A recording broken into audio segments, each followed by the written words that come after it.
Ben, it's an absolute displeasure to see me standing. No, it's absolute.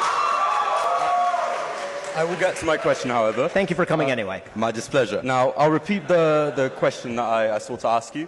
You have recently been discussing a lot about the history of the occupation of Palestine. I will call it that. I know you will oppose that, but I will call it that. The occupation of Palestine. The whole thing, right? Just to be clear? The entirety of Palestine. Thank you. You may accuse me of genocide if you wish. That is not my position. Sure, and I will, but go ahead.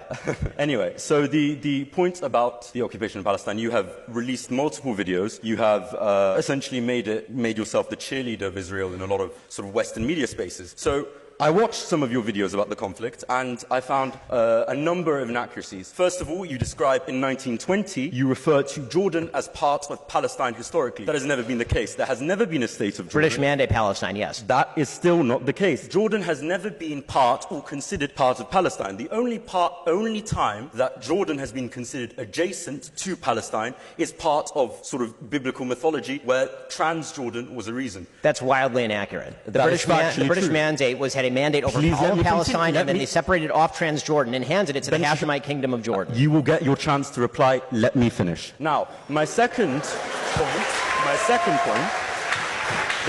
point that you have phrased constantly and consistently, and it's quite a popular Zionist talking point, is the fact that the Arabs have rejected peace every time it was offered to them. Now, I would like, of course, there's been multiple times where peace has been offered, so let's discuss some of them. The Peel Commission. The Peel Commission entailed expelling multiple Arab families and multiple Arab communities, largely agrarian, from the land in order to create a Jewish state under a colonial authority. Now, I understand, of course, you are a Zionist, so you believe that's desirable. For the Palestinian farmers, I can imagine they would not have enjoyed that. Number two, you mentioned that that after 1948, the Arabs had the chance to negotiate and make peace with Israel. Apart from the fact that in 1956, Israel invaded the Sinai in Egypt, unprovoked, purely due to the fact that President Nasser nationalized the Suez Canal. Then, you claim that the 1967 war was a war of extermination. But if you will read any trusted and respected historian over the 1967 war, and perhaps you may even decide to read some of the books of Moshe Dayan about the actual conflict, where he describes that Israel actually provoked